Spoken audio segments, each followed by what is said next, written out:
Ẹ kú dédé àsìkò yìí o.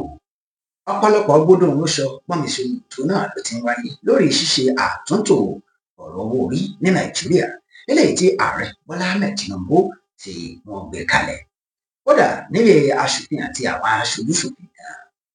Ọ̀pọ̀lọpọ̀ gbọ́nmisíomi-òtó náà ló ti ń wáyé. Àwọn kan ti ń fà á sókè, làwọn kan ń fà á sílẹ̀. Àwọn kan pé ó dáa, àwọn kan pé kò dáa. Ọ̀pọ̀lọpọ̀ ló ti ń sọ wípé yóò ṣàkóbá fún ọmọ orílẹ̀-èdè Nàìjíríà pàápàá jùlọ àwọn mẹ̀kúnnù.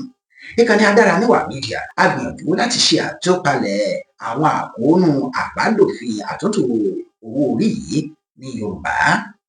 Bó kò bá jìnnà, Yorùbá bọ̀ wọ́n ní ilá kì í kó. Àbádòfin àtúntò owó orí náà ni ó jẹ́ àbádòfin oríṣi mẹ́rin ọ̀tọ̀ọ̀tọ̀ lẹ́yìn tí ó ń pè fún àkójọpọ̀ oríṣiríṣi owó orí ní Nàìjíríà àti àwọn ọ̀nà eléyìí tí wọ́n fi ń gbà á lò wọ́n tí a sì fi máa gbà wọ́n. Wọ̀nyí náà ni àwọn àbádòfin mẹ́rin náà. Àkọ́kọ́, àbádòfin owó orí ní Nàìjíríà. Ẹlẹ́ẹ̀kejì, àbádòfin fún gbígbà àti lílo owó orí ní Nàìjíríà. Ẹlẹ́ẹ̀kẹta, àbádòfin tó ń pè fún ìdásílẹ̀ àjọ tí yóò máa mójútó èrè tí Nàìjíríà pa wọlé, ìyún NRS, Nigeria Revenue Service. Àbádòfin ẹlẹ́ẹ̀kẹrin náà ni àbádòfin tó ń pè fún ìdásílẹ̀ ìgbìmọ̀ àpapọ̀ fún àkójọpọ̀ èrè eléyìí tí à ń pa wọlé. Wàyí o, kí ni àwọn àkóónú àbádòfin wọ̀nyí? Àbádòfin àkọ́kọ́, ìyún àbádòfin owó orí ní Nàìjíríà.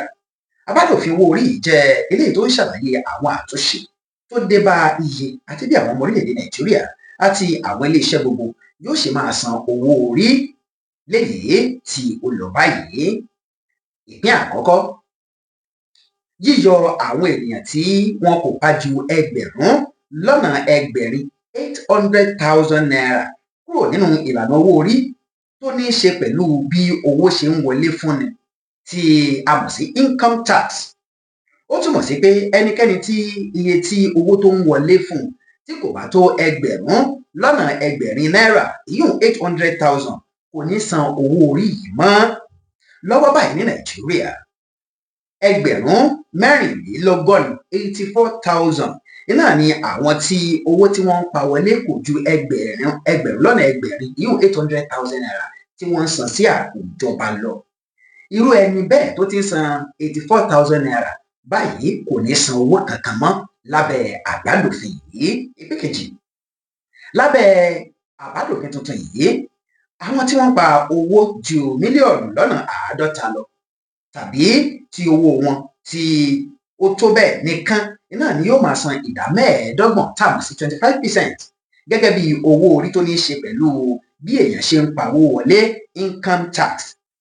Gẹ́gẹ́ bí àpẹẹrẹ, bí o bá ń pa ju mílíọ̀nù 3.2 owó ilẹ̀ wa ní 3.2 million lọ, ìdá mẹ́rìnlélógún 24% ni òfin gbé kalẹ̀ láti máa san.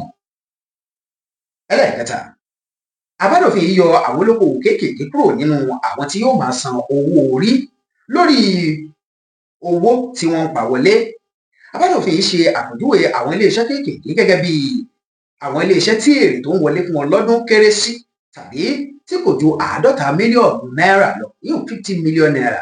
Bákan náà, àbádòfin yìí náà ló ṣàpèjúwe àwọn olókoòwò kéékèèké bí àwọn olókoòwò tí èrè wọn kéré sí tàbí tí kò ju mílíọ̀nù 25 náírà, ìyún 25 million naira lọ.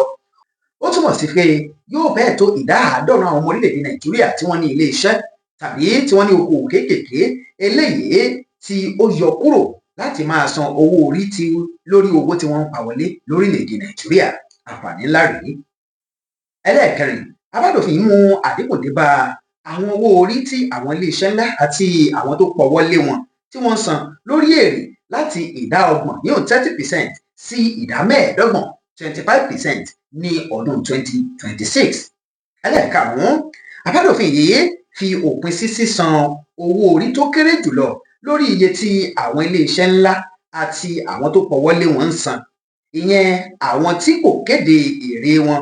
Lábẹ́ àbádòfin yìí, lórí èrè nìkan ni ìjọba yóò ti máa yọ owó orí. Wọn kàn ní máa yọ owó orí lórí owó tí wọ́n bá pa wọlé, lórí èrè nìkan náà ni wọ́n ti máa yọ owó orí. Ṣíṣe àkópọ̀ ìdá méjìlé ẹ̀sùn 5 2.5% owó orí ètò ẹ̀kọ́ ìdá kan 1% ti nàìjíríà àti ẹ̀sùn mẹ́ẹ̀ẹ́dọ́gbọ̀n 0.25% ti nàṣẹ́rì eléyìí tí ọ̀pọ̀lọpọ̀ iléeṣẹ́ ń san lẹ́yìn tí wọ́n ti san owó orí lórí èrè wọn sí ìdá méjì 2% péré. lèyí yóò sì ṣe bẹ́ẹ̀ yóò jẹ́ pé ètò ẹ̀yáwó àwọn akẹ́kọ̀ọ́ nìkan ni ìjọba yóò máa lo owó náà fún láti ọdún 2030 lọ.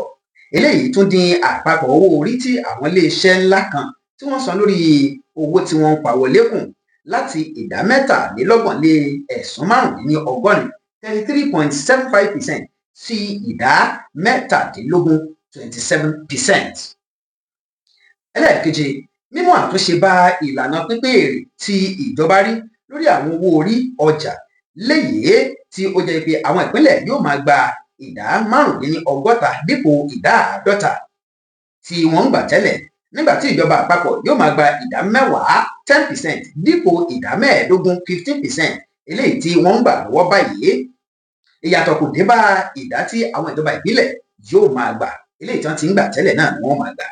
ẹlẹ́ẹ̀kẹjọ, mímú ìgbésókè oníṣísẹ̀ntẹ̀lé dé bá ìdá méje lé ẹ̀sùn márùn-ún èyí 7.5% owó orí ọjà sí ìdá mẹ́wàá 10% lọ́dún 2025, ìdá méjìlá lé ẹ̀sùn márùn-ún 12.5% ní láti ọdún 2026 sí ọdún 2029, nígbà tí yóò di ìdá mẹ́ẹ̀ẹ́dógún láti ọdún 2030 èyí VAT value added tax. ẹlẹ́ẹ̀kẹsàn-án, yíyọ ọ̀pọ̀lọpọ̀ àwọn ohun tí à ń lò kúrò lábẹ́ owó orí ọjà tí a mọ̀ sí VAT bíi oúnjẹ, àwọn oògùn tí à ń lò, gbígba ìtọ́jú, sísan owó iléèwé, iná ọba àti bẹ́ẹ̀ bẹ́ẹ̀ lọ. gbogbo àwọn nǹkan wọ̀nyí iná ni a kò ní máa san owó àfikún owó orí oúnjẹ lé lórí yóò VAT value added tax. ẹlẹ́ẹ̀kẹwàá, fífòpin sí owó orí sísan fún àwọn ohun tó ní í ṣe pẹ̀lú ìpèsè gáàsì àti àwọn tí ó jẹ mọ́ láti lè mú ìtẹ̀síwájú dé bá okòòwò àti ìdókòwò lẹ́ka ọ̀hún. àbádòfin ẹlẹ́ẹ̀kejì, lápá kejì àbádòfin fún gbígbà àti lílo owó orí ní nàìjíríà jẹ́ àbádòfin tó ń ṣàfihàn àwọn ìlànà tí àjọ tó ń rí sí ọ̀rọ̀ owó orí yóò máa lò àti ṣíṣe ìṣirò gbogbo àwọn owó orí tí wọ́n ti ń gbà. àbádòfin yìí tún ṣàfihàn àwọn agbára àti ojúṣe àjọ tó ń gbowó orí, àwọn owó orí wo ló wà fún NRS láti gbà àti àwọn èyí tí ó wà fún àwọn ìpínlẹ̀ láti gbà tó fi mọ́ àwọn nǹkan mìíràn. wọ̀nyí ni àwọn àkóónú àbádòfin ẹlẹ́ẹ̀kejì yìí. ìpín A, fífi owó náírà gba owó orí. lábẹ́ òfin tuntun yìí, wọ́n lè fi náírà tàbí owó orílẹ̀-èdè mìíràn san owó orí àti ìṣákọ́lẹ̀ tí wọ́n fi owó orílẹ̀-èdè mìíràn díwọ̀n rẹ̀ lójú ọjà àgbáyé. eléyìí yóò mú àyípadà ọ̀tun bá owó ilẹ̀ wa nàìjíríà. ìpín B, àjọ NRS ni yóò máa gba gbogbo owó orí tí oríṣiríṣi àwọn àjọ bíi àjọ aṣọ́bodè custom, àjọ NUPRC, NPA, NIMASA àti bẹ́ẹ̀ bẹ́ẹ̀ lọ ti ń gbà tẹ́lẹ̀. ìlànà yìí yóò mú kí àwọn àjọ wọ̀nyí gbájúmọ́ iṣẹ́ wọn, nígbà tí àjọ NRS tí ojúṣe tiẹ̀ jẹ́ láti máa gba owó orí fún ìjọba yóò kọjú mọ́ gbígba owó orí àti àwọn ìṣákọ́lẹ̀ gbogbo. ìpín C, ṣíṣe àgbékalẹ̀ ìmọ̀ ẹ̀rọ fún gbígba owó orí àti ṣíṣe ìṣirò rẹ̀. eléyìí yóò mú ìtẹ̀síwájú bá gbígba owó orí, pàápàá jùlọ fún àwọn iléeṣẹ́ tí ó wà lórí ẹ̀rọ ayélujára bíi àwọn ojú òpó ìgbọ́ orin, àwọn iléeṣẹ́ lójú òpó ìbáraẹnidọ́rẹ̀ẹ́ àti bẹ́ẹ̀ bẹ́ẹ̀ lọ. ìpín D, yíyọ owó orí tí àwọn ẹ̀ka kọ̀ọ̀kan ti ń ṣojú àjọ tó ń rí sí gbígba owó orí kùnà láti san nínú àwọn owó tó ń wà fún ètò ìṣúná wọn. ó túmọ̀ sí wípé ẹ̀ka tó bá ń gba owó fún orílẹ̀-èdè nàìjíríà àti fún orílẹ̀-èdè yìí náà ni wọn yóò máa yọ àwọn owó tí wọ́n bá kùnà láti san nínú àbá ètò ìṣúná wọn. ìpín A, àgbékalẹ̀ ìlànà gbígba owó orí ọjà tuntun léyìí tí ìdá 60% owó láti àwọn ìpínlẹ̀ kọ̀ọ̀kan yóò di pínpín ní ìbámu pẹ̀lú iye tí ìpínlẹ̀ kọ̀ọ̀kan bá pa wọlé, nígbà tí wọn yóò pín ìdá 20 ní ìbámu pẹ̀lú bí àwọn èèyàn tó ń gbé ìpínlẹ̀ ṣe pọ̀ tó. Ìdá ogún míì 20% yóò jẹ́ pínpín ní dọ́gbandọ́gba. Ó túmọ̀ sí pé lábẹ́ òfin yìí, ìpínlẹ̀ bíi Èkó, Rivers àti ìpínlẹ̀ Ọ̀yọ́ tí wọ́n ní ọ̀pọ̀lọpọ̀ àwọn olú ilé iṣẹ́ náà ni yóò jẹ àǹfààní jù. Ìpín fí sísan owó orí díẹ̀díẹ̀. Nínú ètò yìí, nínú àbádòfin yìí náà ni wọ́n fàyè lẹ̀ wípé èèyàn lè san owó orí ní díẹ̀díẹ̀. Eléyìí tó lóyìnbó pè ní instrumental. Ìpín gí yíyọ ìdá díẹ̀ sẹ́yìn láti fi ṣe àbójútó àsùnwọ̀n tó wà fún ìdápadà owó orí. Èyí ni láti rí i dájú pé gbogbo àṣìsan owó orí tí ó fẹsẹ̀ múlẹ̀ ní ó di dídá padà. Ó tó di àsìkò yìí, nínú àbá ètò ìṣúná náà ni wọ́n ti máa ń yọ owó fún àsùnwọ̀n yìí, léyìí tí kì í jẹ́ kí àkóyawọ́ kí ó wà. Ìpín yìí, ìdásílẹ̀ ìgbìmọ̀ alábòójútó ní àwọn ìjọba ìbílẹ̀ láti gba owó orí, ṣàbójútó owó ìtanràn àti ìlànà pínpín ní ìjọba ìbílẹ̀ kọ̀ọ̀kan. Ìpín I, ṣíṣe àkópapọ̀ gbogbo òfin àti ìjìyà tó ní í ṣe pẹ̀lú owó orí láti rí i pé àwọn aráàlú tẹ̀lé. Àbádòfin ẹlẹ́ẹ̀kẹta eléyìí tó wà nínú àbádòfin tó ní í ṣe pẹ̀lú àtúntò owó orí yìí náà ni àbádòfin eléyìí tí ó jẹ́ èyí tó ń pè fún ṣíṣe àyípadà orúkọ àjọ tó ń pawó wọlé fún ìjọba àpapọ̀, ìyún FIRS, sí àjọ tó ń pawó wọlé fún ìjọba, ìyún NRS.